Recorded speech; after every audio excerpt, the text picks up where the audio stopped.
Is trastuzumab deruxtecan?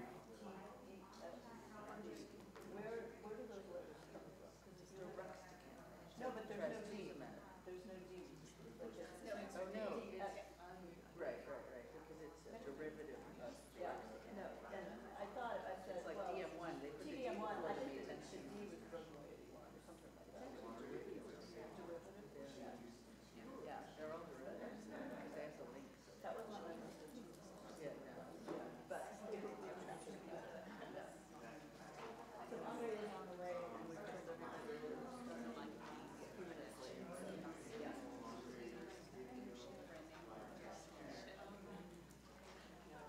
Right, I mean, I've been practicing most of this stuff. But 13 minutes, 10 seconds, because of the Sazituzumab. Not saying each time, but see, that sounds nice.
This one and tomorrow.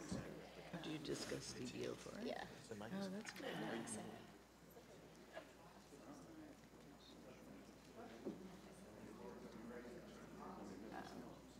That's good. I'm doing the visions for her. Oh, nice. And it's just Good morning, and thank you for joining us here in Chicago and online for today's News of the Day press briefing. I'm Julie Graylow, ASCO's Chief Medical Officer and Executive Vice President and moderator of today's briefing. We'll start the briefing with news about ASCO's international work and collaborations. And following that, we'll move into the research portion of the press briefings. Joining me for the first portion of the press briefing is Dr. Andre Elbaway, Cancer Control Officer at the World Health Organization, and Dr. Carrie Adams, Chief Executive Officer for the Union for International Cancer Control, UICC. So guided by ASCO's organizational strategic plan, we made a strategic investment in expanding and deepening the Society's global engagement. Indeed, one of the 4 goals of our current strategic plan is to make a global impact. While American may be the A in our name, our work and impact are indeed global. And today, ASCO has 45,000 members in over 150 countries. A full 1/3 of those members are practicing outside of the United States. As part of our mission to conquer cancer globally, ASCO is today announcing a collaboration with the World Health Organization to measure and improve the quality of cancer care internationally in an effort to achieve health-related targets of the UN's Sustainable Development Goals and the WHO Global Action Plan on Non-Communicable Diseases, and help cancer professionals provide the best possible care to their patients, no matter where they are. The ASCO and WHO collaboration aims to improve the quality of care for patients with cancer, and our organizations will work together to create evidence-based quality indicators that can be used to assess the quality of a facility's care. The foundation for this collaboration, which is a memorandum of understanding with the World Health Organization, comes from ASCO's COPI, Quality Oncology Practice Initiative, which is a quality measurement program currently in use in 37 countries, along with other data, input from experts, and WHO tools to create these quality indicators. It's our goal to have the draft indicators reviewed later this year and begin piloting them in selected countries by 2023. And we believe that the gathering and the sharing of best practices will help advance innovation in improving quality of care. Our plan is to condense key insights from stakeholders, including care providers, researchers, patients, governmental organizations,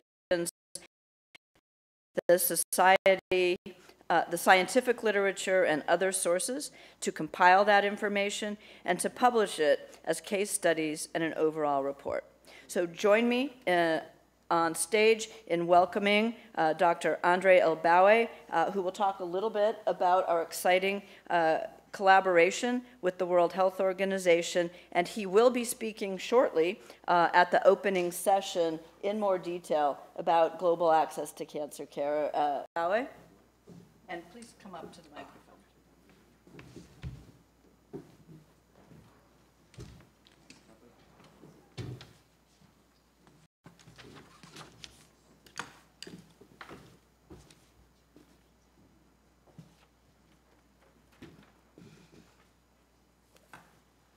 Thank you, Julie. Thank you, dear colleagues and friends.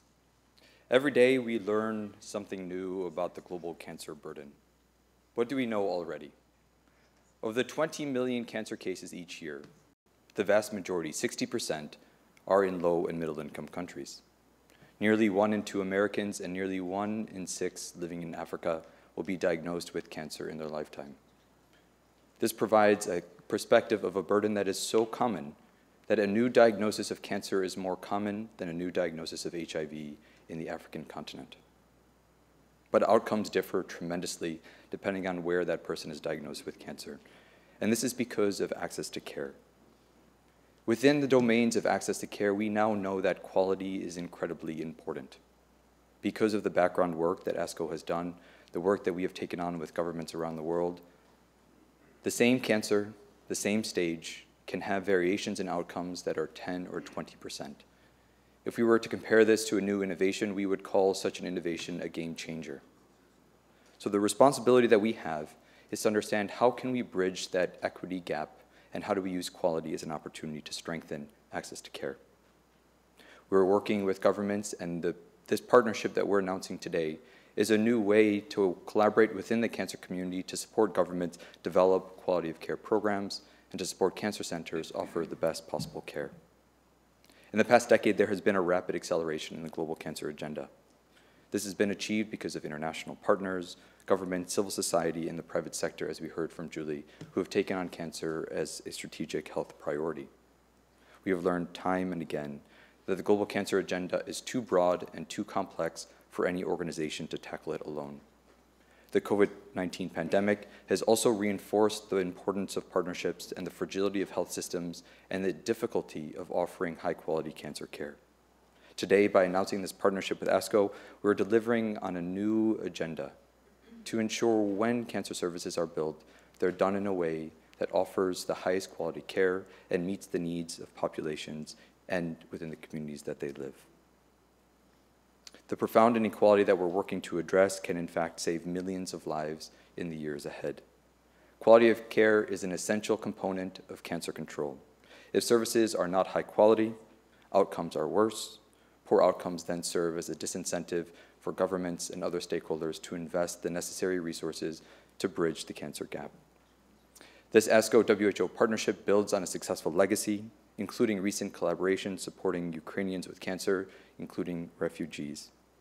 Together, ASCO and WHO, working with partners like the Union for International Cancer Control, are committing to improve quality of cancer care globally, reduce inequalities through innovation, in line with the objectives that we've set and the commitments that we've made to governments and to communities. Thank you.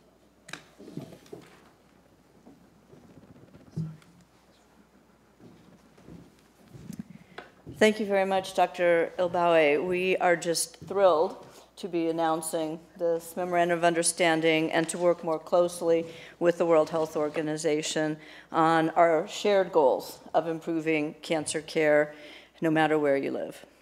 So staying on the theme of global cancer care, ASCO recently joined the Access to Oncology Medicines, or ATOM, A-T-O-M coalition, led by the Union for International Cancer Control. This global partnership aims to increase access to quality-assured essential cancer medicines in low and lower middle-income countries, and to help countries develop the capacity for their proper use. Ensuring that every patient with cancer has access to the medicines they need is essential to providing equitable, high-quality care. We're excited to be a partner in this global effort to boost access to essential cancer medicines, along with developing processes for ensuring drug quality, safe delivery, and optimal utilization. I'm delighted to have UICC's Chief Executive Officer, Dr. Carrie Adams, with us today to speak a little bit more about this initiative. Dr. Adams?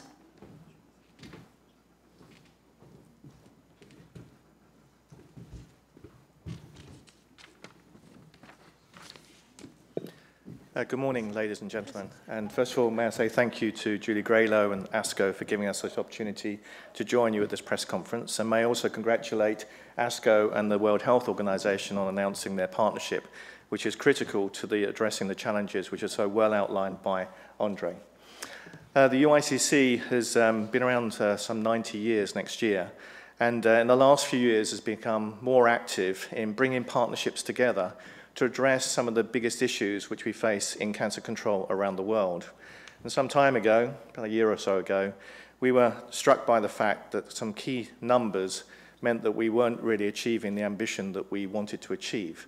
And that was that every individual who has a cancer diagnosis, assuming they get a cancer diagnosis in many parts of the world, has access to the medicines they need to recover from their cancer. And on that basis, we reached out to various organizations, including the World Health Organization, ASCO, Max Foundation, Global Hope, and many other organizations active in addressing the issue of cancer medicines in low and lower middle-income countries, and said, what is it that we can do that can make a difference beyond that which you're trying to do at the moment? And the collective response was, how do we come together as an international community to address a highly complex problem which individual organizations, maybe working in ones and twos and threes, have done reasonably well so far, but could do so much better if they had the weight of the WHO, the weight of the industry behind it to make a difference. So we started talking to many companies and saying, we know that you want to give access to your medicines to countries which have poor health infrastructures, don't have the diagnosis capability, do not have the pathology, the trained oncologists. But what if we formed a coalition that addressed all those problems, those issues, those barriers to getting your great medicines to the people who need them day to day in countries where there are more deaths than anywhere else in the world, and where the cases will be more in the next 20 years than anywhere else in the world. And the overriding conclusion that we met with many people, many organizations, was, let's try a different model. Let's form a coalition of companies, international organizations like ASCO, the American Society for Clinical Pathology, Direct Relief, Global Hope, the Max Foundation, and many others. And let's work with companies to see if we can get their medicines into those countries, not just through donation schemes, but also at cost, tiered pricing, and if possible, through the patented medicines to the Medicines Patent Pool based in Geneva, who could take a voluntary license on those medicines and get a generic or biosimilar manufacturer to produce them at a much lower cost for those target countries. So on May 22nd, I had the privilege of standing at the World Health Assembly to announce the formation of the ATOM, Access to Oncology Medicines Coalition. And it's with great pride that I heard so many individuals say their own personal stories about why they want to get together to make a difference. I hope this will be a seismic change in the way that we address cancer around the world. I hope it'll be the way in which companies can work with organisations like ours to make a difference in countries where it's difficult to get their medicines to the right patient at the right time. And ultimately, we will save lives. Thank you.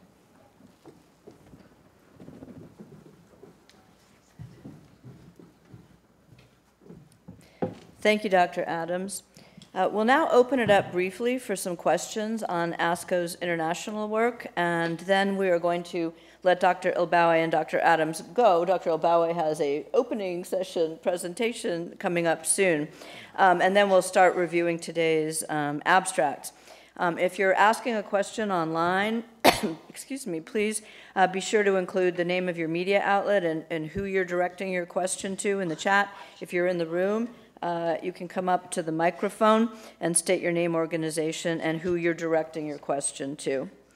So we do have one online question so far from Aaron Talent, and he doesn't direct this, so I'll let each of you have a chance maybe to reply. Can you describe the role of resource stratified guidelines in developing these quality indicators?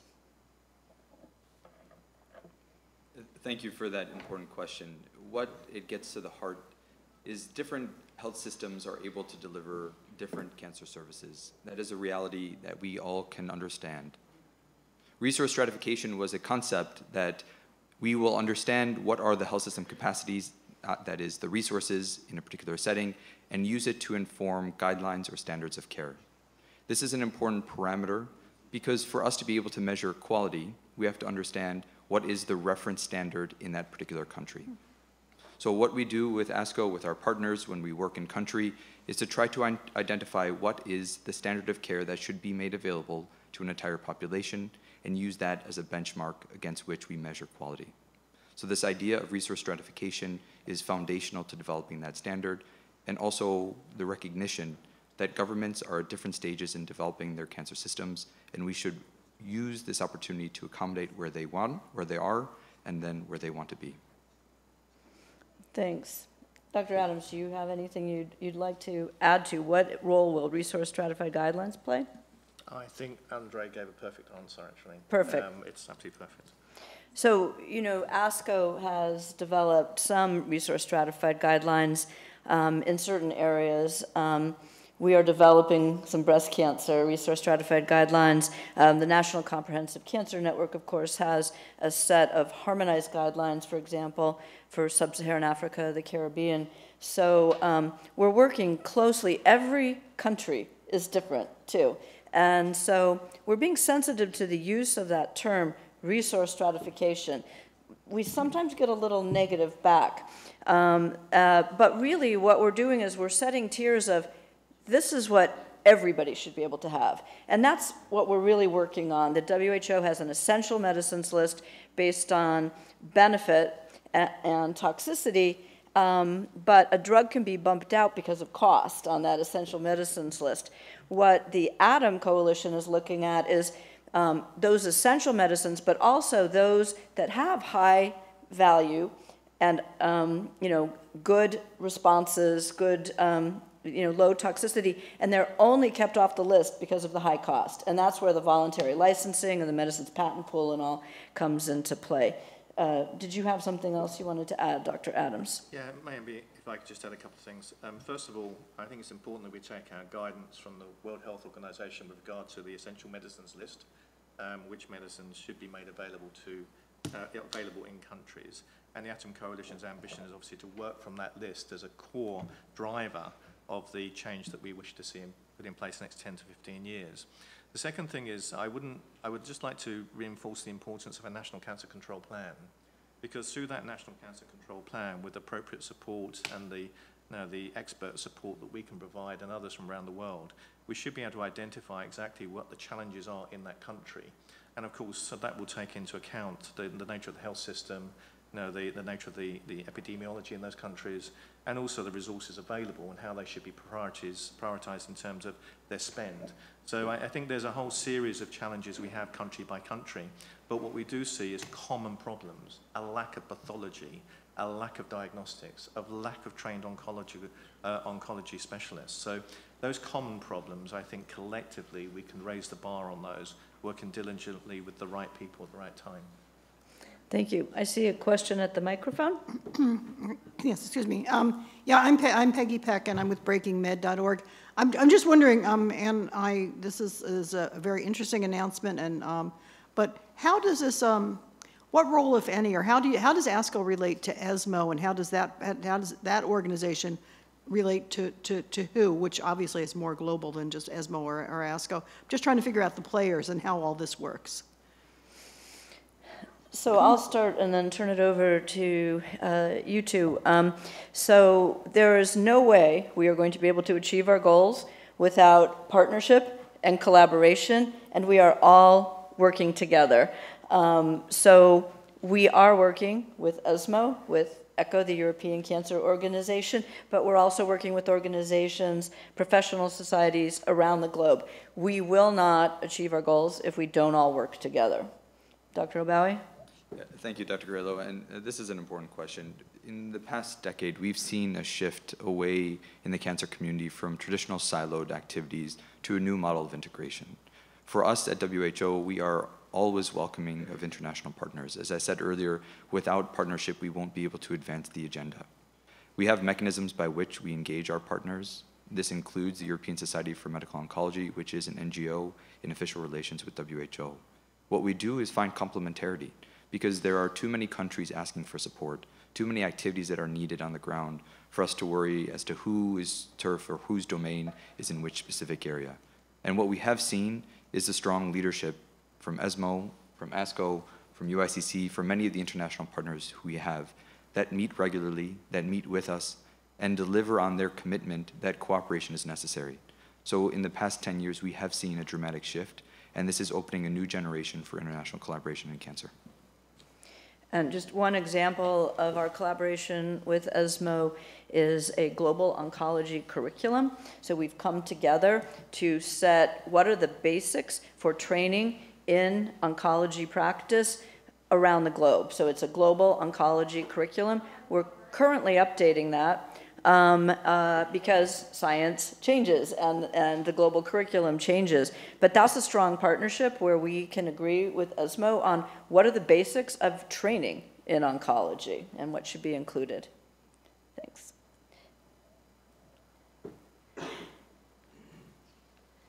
Yes.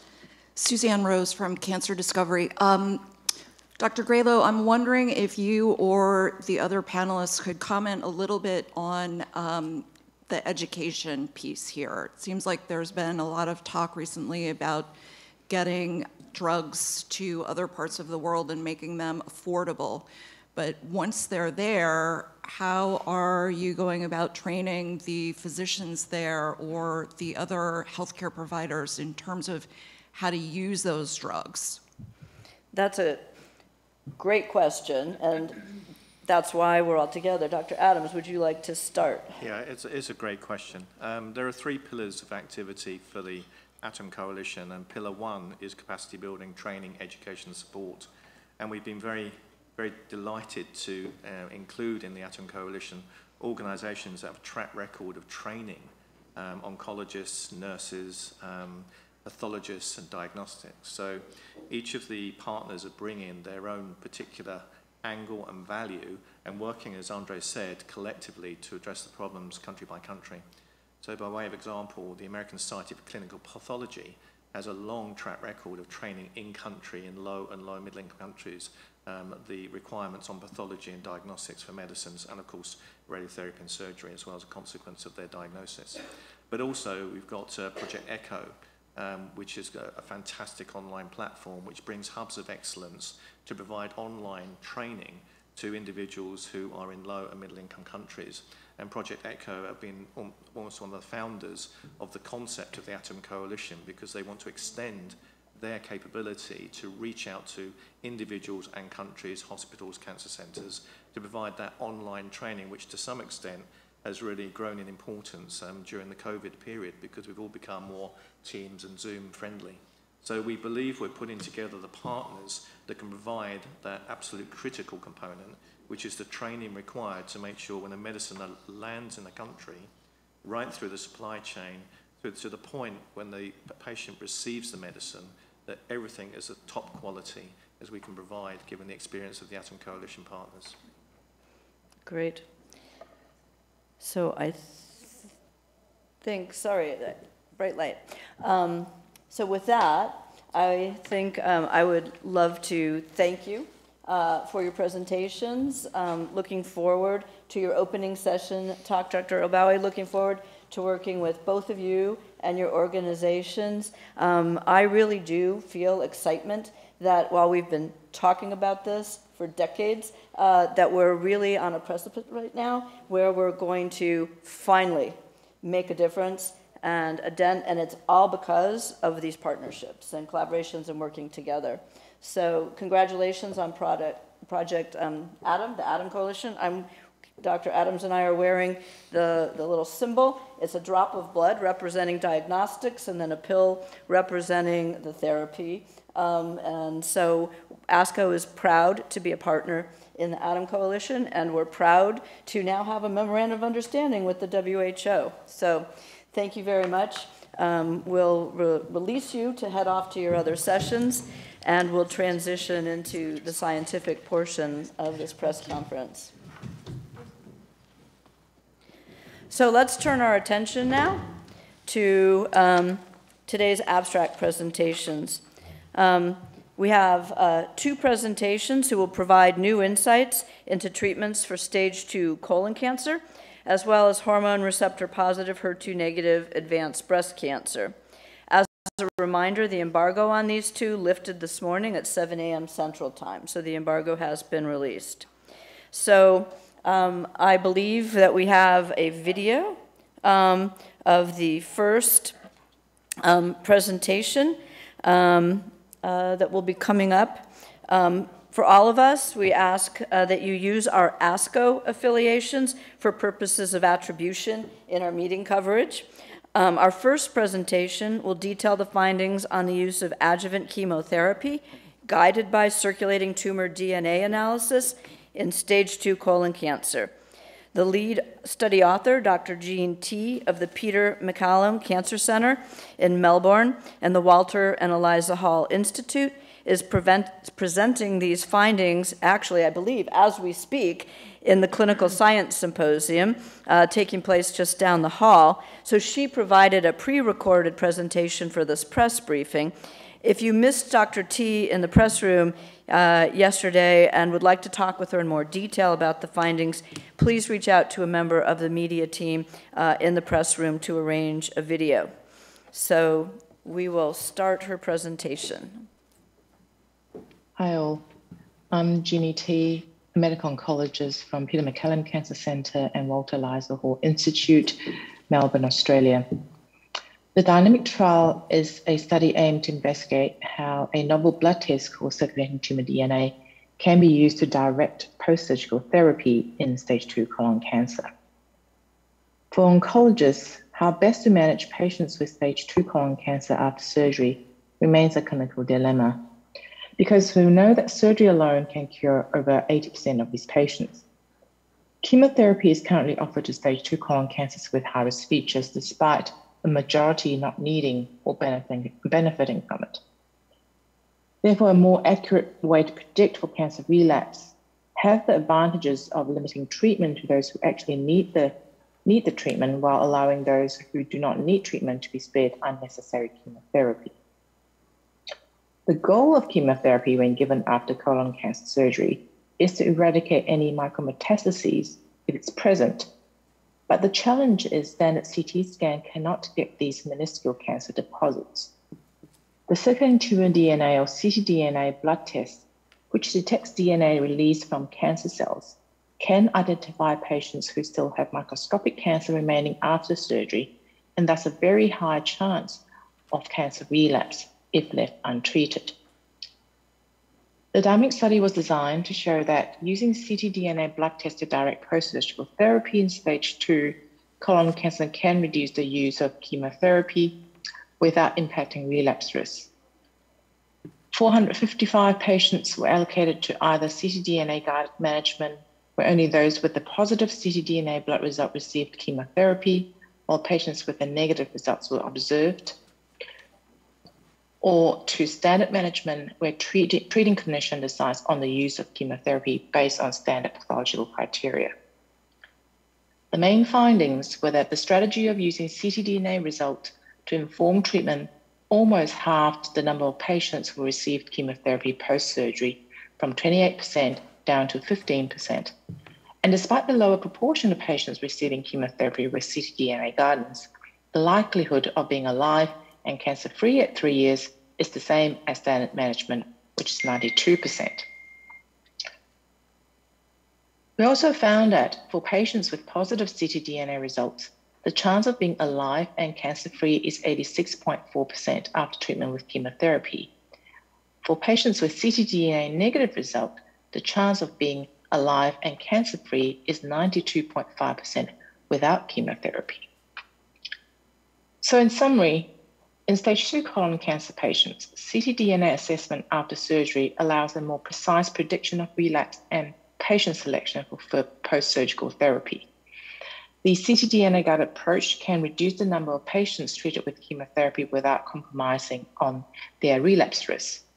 And given the favorable outcome in ctDNA-positive patients treated with chemotherapy, this well-defined high-risk subgroup of patients will likely derive substantial benefit from treatment. And finally, patients with a negative ctDNA result has a very low risk of relapse despite not receiving chemotherapy, suggesting that post-surgery therapy is unlikely to benefit this group of patients. Thank you.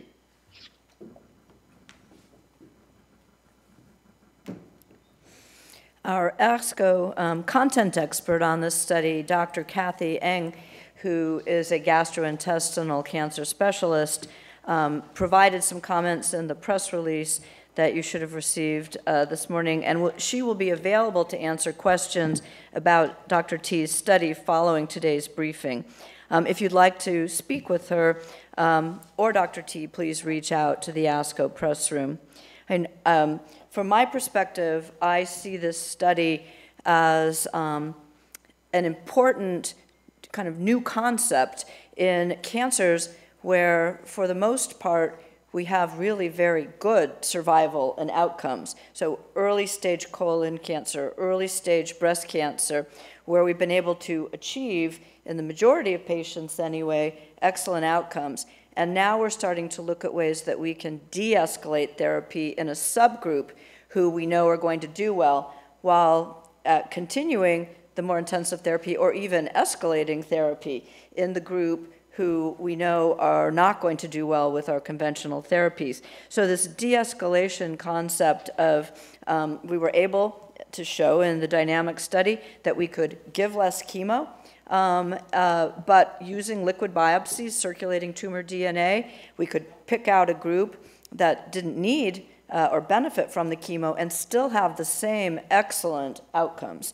Now, the other end of it is those who had the positive circulating tumor DNA seen, so evidence of micrometastatic disease, we still need to do better. So excuse me, I do believe the results are going to help us guide our selection of who benefits from chemo and who can avoid it and all the toxicities of it in stage 2 colorectal cancer. So our next presentation highlights an analysis of sazituzumab govitecan compared to the treatment of physician's choice in hormone receptor positive, HER2 negative advanced breast cancer.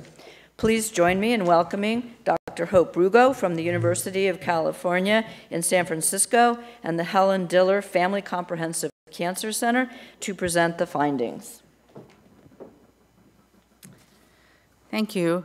On behalf of my co-authors, I'd like to thank the ASCO organizers for including our presentation in this ASCO press conference, again, TROPICS-02, which is a randomized phase 3 study of the antibody drug conjugate Sazituzumab govitecan versus treatment of choice, physician's choice, in patients with hormone receptor positive, HER2 negative advanced breast cancer.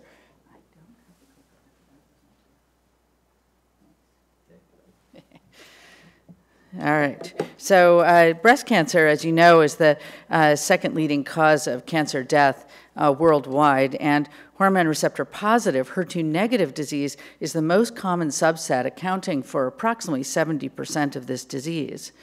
For metastatic hormone receptor positive, HER2 positive breast cancer, international guidelines recommend sequential endocrine therapy, starting with first-line endocrine therapy in combination with cyclin-dependent kinase 4/6 inhibitors. However, when resistance to endocrine therapy develops, the next step is sequential single-agent chemotherapy. This is associated with sequentially declining efficacy and increased toxicity. With limited chemotherapy options in later line settings, there remains a high unmet clinical need. TROPICS-02 is a phase 3 study that was global, randomized, and open label, as well as multi-center, evaluating Sazituzumab govitecan in the later line setting for patients who were heavily pretreated with prior endocrine therapy and chemotherapy for hormone receptor positive, HER2 negative metastatic breast cancer. TROPICS-02 enrolled patients with metastatic or locally recurrent inoperable hormone receptor positive HER2 negative breast cancer. Patients were required to have previously received at least one endocrine therapy and 2 to 4 lines of chemotherapy for metastatic disease. In addition, patients must have received a CDK4/6 inhibitor and a taxane in any setting.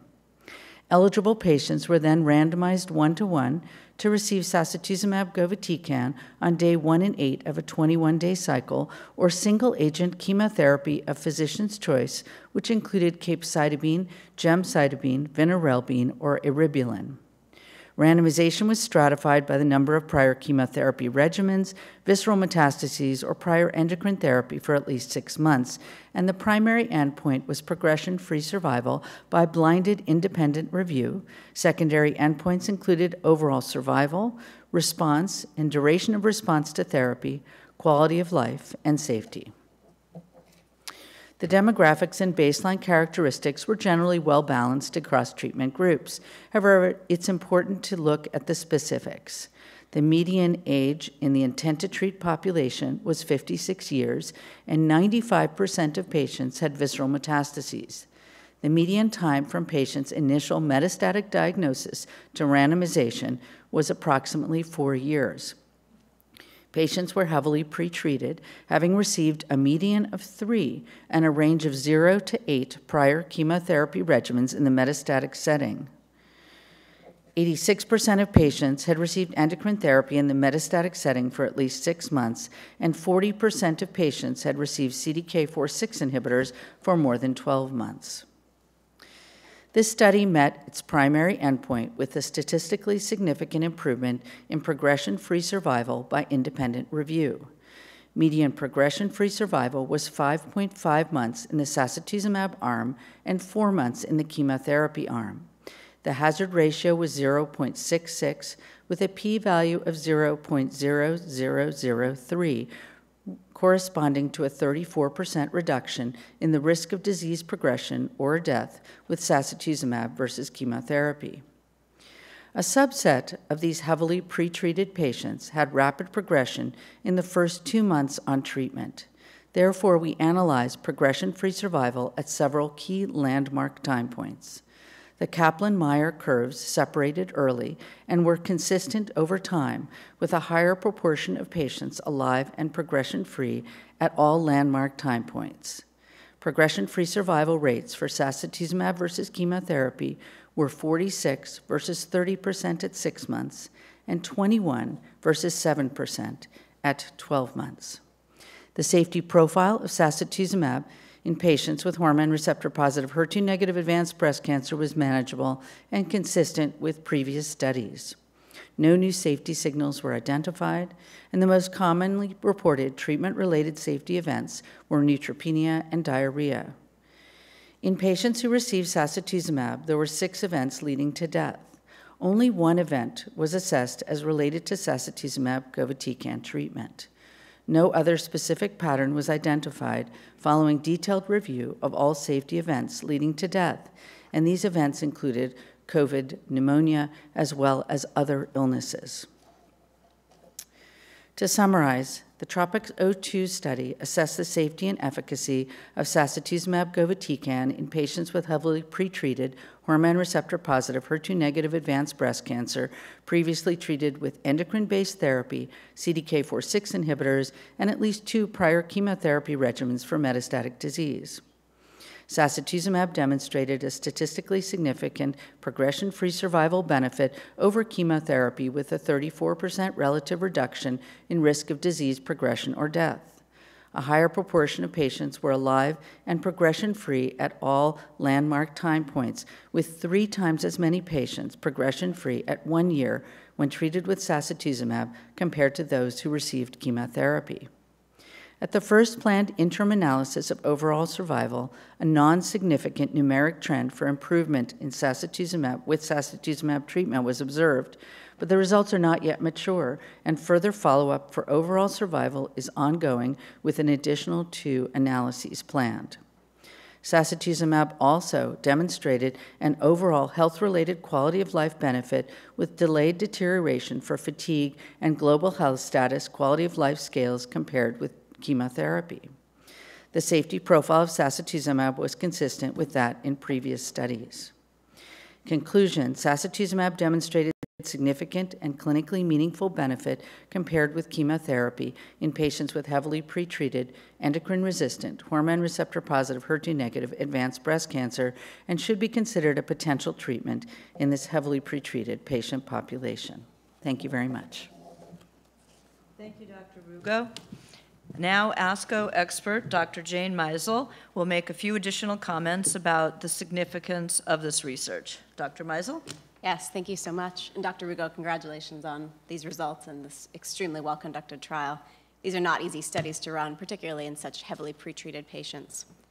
So I think, we've all been eagerly awaiting the results of this trial. As clinicians, we've seen how well and how dramatically sacituzumab govitecan works in triple-negative breast cancer patients. And as Dr. Rugo points out, these estrogen-positive, endocrine-resistant patients really are an area of great unmet need, and their cancers can be very difficult to treat. I think what we've seen here is that sacituzumab govitecan tends to work better than chemotherapy when compared. And even though the median progression-free survival difference, 5.5 months versus 4.0 months, may not seem clinically significant, it is important to look at those landmark analyses. A lot of patients on this trial had a lot of prior chemotherapy. 95% of patients had visceral disease. The median number of lines of chemo was 3 in these patients. And so a lot of patients quickly. But then when you look at the patients who do respond on the sacituzumab govitecan, it seems that they tend to respond better and longer. The idea that someone with such heavily pretreated disease could walk into your clinic and you could offer them an option that would allow them a 1 in 5 chance of still not having progressed at 1 year is really huge from a clinical standpoint. So I think this definitely will offer an option for patients, and this is what we need, incremental options, things that may be different or better than chemotherapy. So I think this really represents a step forward for the field. Congratulations. Thank you. I think if we're looking for a little bit of a theme in this meeting, I think these antibody drug conjugates, especially in 2 breast cancer trials, one of which we will see tomorrow, in the plenary, really represent a new way of treatment. So we now have 3 approved antibody drug conjugates in the treatment of breast cancer, 2 against HER2 and 1 against TROP2, the sacituzumab govitecan. And I think this interesting way of delivering chemotherapy inside the cancer cell by having an antibody directed to something on the cell surface and then internalization is really, really very interesting. And congratulations again on the outcome of a successful trial and an advancement for patients with breast cancer. I'm now going to open up the floor to some questions from the reporters in the audience, either here in person or online. If you're asking a question on the online chat, please be sure to include the name of your media outlet and to whom you're directing your question. If you're in the room and have a question, please step up to the microphone and state your name, organization, and who you're directing your question to. So, yes, we have a question at the microphone. Yes, hello, thank you. It's Jacob Pleece from Evaluate Vantage in London. So, Dr. Rigo, in terms of baseline HER2 expression for these patients, can you tell me how many were IHC 1 or 2 versus IHC 0, and was there any difference in efficacy between those two groups? It's a great question, obviously, in the light of the Destiny Breast 04 data that will be presented tomorrow, already in a press release. But our analysis for that specific component of the trial will be presented at a later meeting. So we don't have that information quite yet. It's a subset analysis of the trial, but a great question. Okay, thank you. Yes. Hi, Caroline Helwig, ASCO Post. Dr. Rigo, so are there plans to study this in a less heavily pretreated population? And if a doctor wants to use this today, will insurance cover it? That's a great question. It depends on what state you live in and what your insurance is. But so just to address the second question first, I think that that will very much depend, again, on your location and your and the insurer. But I think that as patients have progression in multiple lines of therapy with visceral disease, they do gradually lose ER expression. So there may be the ability to obtain approval for treatment in the later line setting. I think that remains to be seen because obviously there isn't regulatory approval for that specific subset yet, although we hope for it. I think the first question about should we be studying this in less heavily pretreated patients, I think that is an important question. And one study that's evaluating Sazituzumab in patients who have residual disease after neoadjuvant chemotherapy, the Saskia trial, has a component of patients with hormone receptor positive disease. So that will, I think, give us important information about less heavily pretreated patients. There are also trials in combination with checkpoint inhibitors, et cetera, in the first line setting. So we'll see more data in the future. So are you saying that an oncologist's argument with the insurer would be this patient may actually be hormone receptor negative? It's an interesting question, and it does very much involve the biology of these cancers, where we are seeing some shift in subtypes over time now that we do biopsies much more frequently and sequentially in the metastatic setting, which we didn't do in the early part of my career. We just assumed the markers all stayed the same. But now that we do these biopsies as patients develop more and more visceral involvement and more resistant to treatment, we do see falling estrogen receptor expression, even in patients who have these what we call intrinsic subtypes that look like they still should be hormone receptor positive. So those patients, it's interesting, we may be able to overcome resistance more by using these more effective drugs in patients like that as the cancer progresses. Now that we have much more effective therapy with the endocrine treatment, I think we are seeing a bit of a shift in the biology of disease in the later line chemotherapy setting. Oh, that's interesting. So you tested them, though, in the primary tumor and not the metastatic where they are now? They could be tested in any setting for this trial, and it was not centrally confirmed. Okay, thank you. I think what's important here is to enroll, you really had to have a tumor that was endocrine resistant. So even if there was still high level expression of the estrogen receptor, the tumor had seen endocrine therapy and was proven to be resistant to it. So I think the real question will be, in an earlier setting where you haven't run through all of your endocrine options, will we still see the same kind of responses or not? Do you have or the in data? Patients who haven't received CDK4/6 inhibitors, which have been a remarkable advance in the treatment of hormone receptor positive breast cancer, but biologically the tumors may be a little bit different after a long exposure to CDK4/6 inhibitors and development of resistance. And indeed, in this particular trial, we didn't require real, right at today, after your progression, a biopsy and analysis of hormone receptor status that was determined locally in any sample obtained. So I'll ask a question to both of you. I've been asked, will this drug be replacing the chemotherapy that it was compared to, or will it just be shifting the timing of sequencing of this? So Dr. Rugo and Dr. Mizel, where will you now put this agent, assuming you have insurance approval and coverage, where will you put it in the lineup of treatments for your hormone receptor positive metastatic breast cancer? I think it's first important to keep in mind that, as Dr. Mizel mentioned, I think the incremental improvements that we've made by introducing new and effective agents are really what has improved our options for patients, improved our ability to maintain symptom control and quality of life. So we're not abandoning other therapies, but more being able to use more treatment in sequence. Having options for patients is incredibly important. And as we have more effective therapies, we actually run out of options for patients who are still relatively well. So that's a change, actually, from the past. So where would we put Sazituzumab in this group of patients?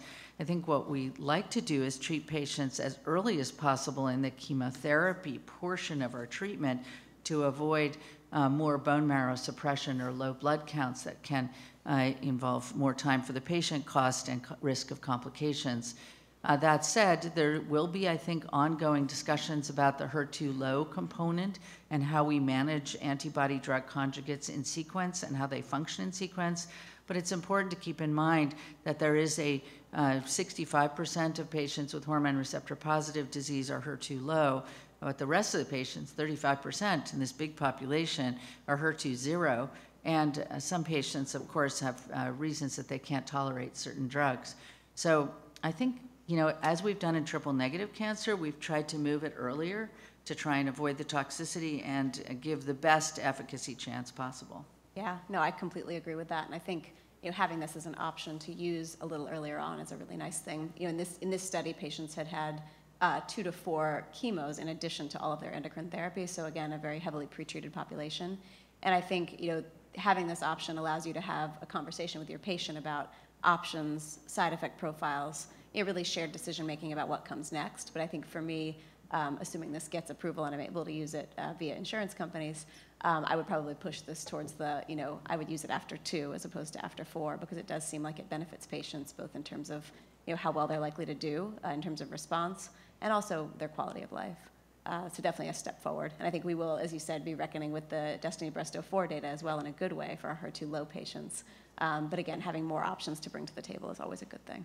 Yeah. I mean, there are a couple of ways to help with the insurance approval. One would be a label expansion, but another way would be publication of a peer-reviewed journal and inclusion in guidelines. Yes. So do we have comments on when either of those might occur? I can't comment on either because you know you're not allowed to comment on publication status until you're published, but we hope to see this paper data published in peer-reviewed format in the near future, and very near future, hopefully. And in terms of guidelines, any new data that comes out is evaluated by NCCN relatively quickly. So I suspect that the NCCN will discuss this at their upcoming meeting in August, and that we'll see how this impacts guidelines along with the additional data presented at this meeting in the near future. And of course, ASCO has their own guidelines, which historically have been slow to update because of all of the review, but we developed last year, right after this meeting, a rapid review process for things that were very practice-changing, and we needed to get it out. So that's another option for updating ASCO's guidelines. We have another question at the microphone. Yes, Jacob Pleath again with a follow-up. I'm sort of struggling to understand the survival curves in this study. So it looks like you've got a lot of patients censoring before the medians. You've got a median benefit which seems pretty negligible. However, you've then got this strange late separation that has a great hazard ratio seems impressive, and obviously you've got a very strong p-value. Just help me understand what's going on here. I think it has to do, we've been thinking a lot about this actually since the results of a later line endocrine study that was presented at San Antonio last year, in trying to understand what happens when you're giving treatment to patients who have disease that's very advanced and heavily pretreated, 95% with visceral mets and, up to 8 lines of therapy. So what happens, these curves are completely together right before the first scan that you do per study. So a lot of patients have very rapid progression, potentially development of brain metastases, organ failure, et cetera. And so then you see this later separation of the curves. So not being a statistician, my take on this is the medians fail us to some degree in this situation where there's a separation of patients you couldn't assess up front, who really have disease that is going to be progressing rapidly and relatively life-threatening rapidly. So then the landmark analyses help you because you're separating out patients who still have chemotherapy-resistant disease, where you can see a true difference favoring the antibody drug conjugate. Okay. Just a general thing to any of you. How relevant are these data in the absence of an overall survival benefit, please? Also a very important question. I think when we look at overall survival in a patient population like this, it is complicated by multiple competing factors. And also it's important to keep in mind that this particular study enrolled a lot of patients during the height of the COVID pandemic, which complicates survival analyses. And we didn't have any treatments for COVID then either. But the survival analysis is still very immature. So we are, of course, looking forward to our next 2 survival analyses to better understand that impact.